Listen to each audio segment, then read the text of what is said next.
ప్రభునందు మాకు అత్యంత ప్రియులైన దేవుని ప్రజలందరికీ ఉదయకాల సమయంలో యేసుక్రీస్తు వారి అత్యున్నతమైన పూజనీయమైన ఘనమైన నామం పేరిట శుభాలు ప్రకటిస్తున్నాను.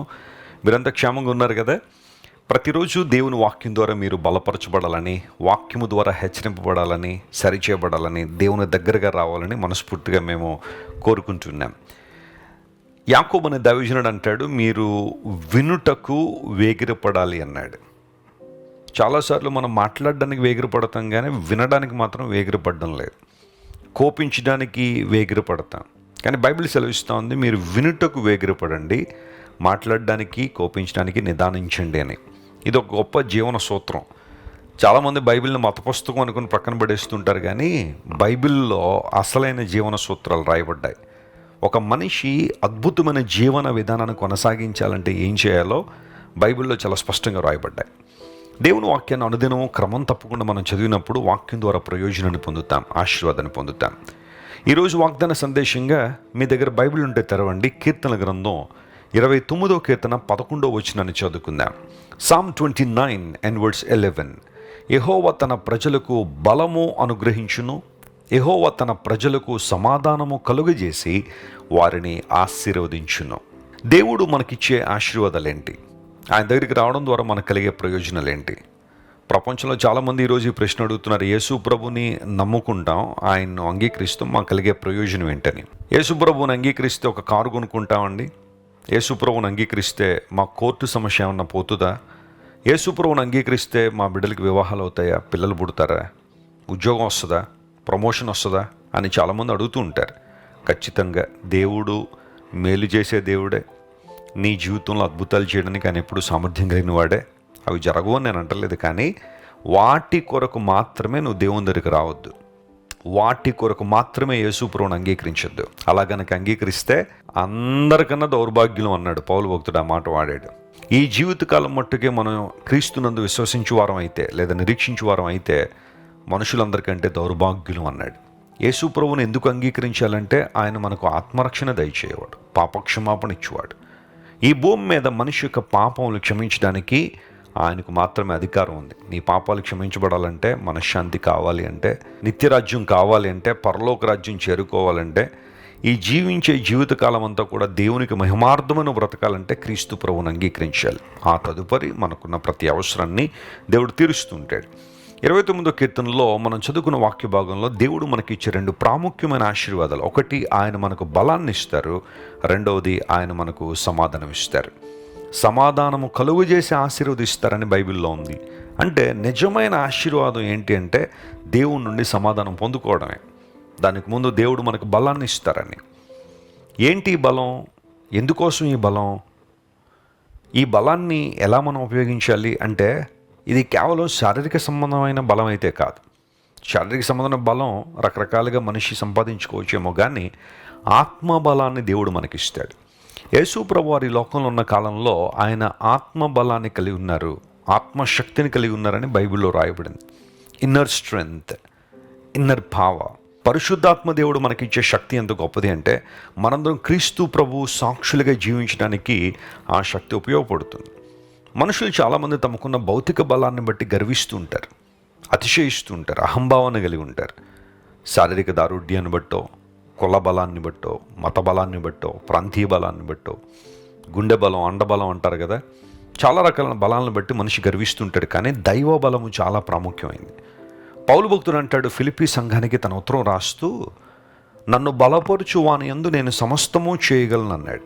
నేను సమస్తము చేయగలను అనే మాట ఒక్కటే గనక పౌలు వాడుంటే, ఆ ముందున్న మాట కాకుండా, ఖచ్చితంగా పౌలులో ఉన్నది అహంభావమే, అహంకారమే. కానీ క్రీస్తునందు నేను సమస్తం చేయగలను అన్నాడు చూసారా, అది దేవుని మీద ఆధారపడే అనుభవాన్ని చూపిస్తుంది.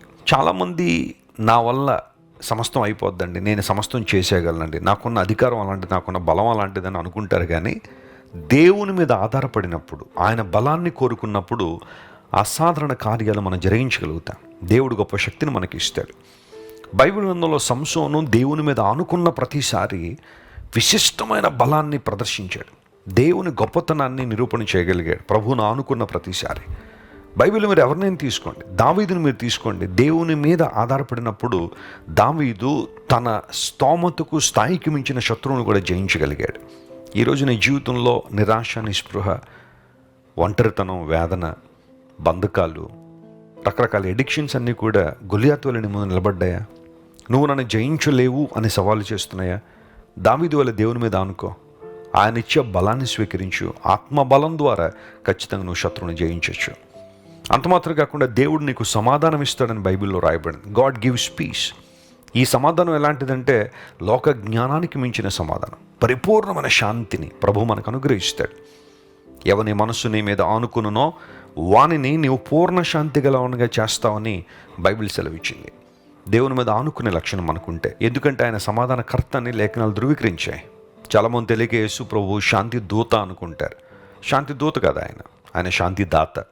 చాలామంది శాంతి దూతలు ప్రపంచంలో ఉన్నారు, కానీ యేసు ప్రభు శాంతి దాత. ఆయనే సమాధానం ఇచ్చేవాడు, ఆయనే శాంతిని ప్రసాదించేవాడు. ఆయనకి నీ జీవితంలో చోటిస్తే అద్భుతాలు చూస్తావు, బలమైన కార్యాలు జరుగుతాయి. ఈరోజు వాగ్దానాన్ని క్లెయిమ్ చేసుకునే దేవుని బలాన్ని, ఆయన ఇచ్చే సమాధానాన్ని పొందుకోండి. పరిపూర్ణమైన ఆశీర్వాదంలో మీరందరూ ఎదగాలని, మీ కుటుంబం వర్ధిల్లాలని మనస్ఫూర్తిగా ఆశిస్తున్నాను. దేవుడు మిమ్మును, మీ కుటుంబాలను దీవించి బలపరిచి ఆశీర్వదించును గాక. ప్రార్థన చేసుకుందాం. ప్రేమగల తండ్రి, ఇంతవరకు మీరు మాకు ఇచ్చిన వాగ్దాన సందేశాన్ని బట్టి కొందనాలు. మా ప్రియులు ఏ ప్రాంతాల నుంచి, ఏ దేశాల నుంచి వాగ్దాన సందేశాన్ని వీక్షిస్తున్నారో ప్రతి ఒక్కరిని మీరే బలపరచండి అయ్యా. నీ ఆత్మ బలంతో వారిని నింపండి, అద్భుతాలు చేయండి. పాపాన్ని జయించగలిగే శక్తి ప్రతి ఒక్కరికి మీరు దయచేయండి. నీ కార్యాల కొరకు వారిని వాడుకోనండి ప్రభువా. ఘనత మహిమ నీకే చెల్లిస్తూ అనారోగ్యంతో వారిని స్వస్థపరచుమని వేడుకుంటూ యేసుక్రీస్తు వారి దివ్య సముఖంలో ఈ మా మనవులు సమర్పించి వేడుకొనిచున్నాం తండ్రి. Amen, amen. God bless you dear friends. Have a wonderful day. Christ Worship Centre ఓ బలమైన సంఘ ఉద్యమం. కొన్ని సంవత్సరాల క్రితం కేవలం 2 ప్రారంభించబడిన పరిచర్య నేడు ప్రపంచవ్యాప్తంగా లక్షలాది మందిని ప్రభావితం చేయుచున్నది. రాజమండ్రి, సికింద్రాబాద్, బెంగళూరు, నెల్లూరు, దుబాయ్, బహ్రైన్, కరీంనగర్, విశాఖపట్నం, గద్వాల్, కొవ్వూరు, మలకపల్లి, శ్రీలంక, భూటాన్, అడ్డతీగల, పాలమూరు, ఒంగోలు, బళ్ళారి, కోరుకొండ, పోతవరం, నల్లజర్ల, వెంకటరామయ్యగూడెం, మచిలీపట్నం, ఇందిరానగర్లతో పాటు అనేక గ్రామాల్లో క్రైస్ట్ వర్షిప్ సెంటర్ ఆరాధనలు జరుగుచున్నవి. వాక్య సంబంధమైన ఉద్యమంలో, పరిశుద్ధాత్మ సంరక్షణలో కొనసాగాలనుకునే ప్రతి ఒక్కరికి మా ప్రేమపూర్వక ఆహ్వానాన్ని అందిస్తున్నాము. రండి, ఆత్మతో సత్యముతో ప్రభువైన యేసుక్రీస్తును ఆరాధిద్దాం. మీరు ఇంతవరకు విన్న దైవ సందేశం మరియు దేవుని సేవకులు చేసిన ప్రార్థన మీకు ఆశీర్వాదకరముగా ఉన్నదని విశ్వసించుచున్నాము. ఈ సందేశాన్ని మీ స్నేహితులకు, బంధువులకు షేర్ చేయండి. మీకు ఏదైనా ప్రార్థన అవసరత ఉన్నచో మా ఫోన్ నంబర్లకు కాల్ చేయండి.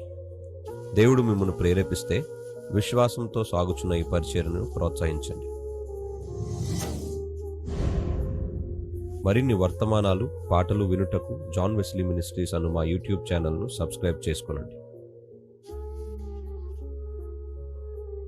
ప్రభువైన యేసుక్రీస్తు కృప మీకు తోడైండును గాక.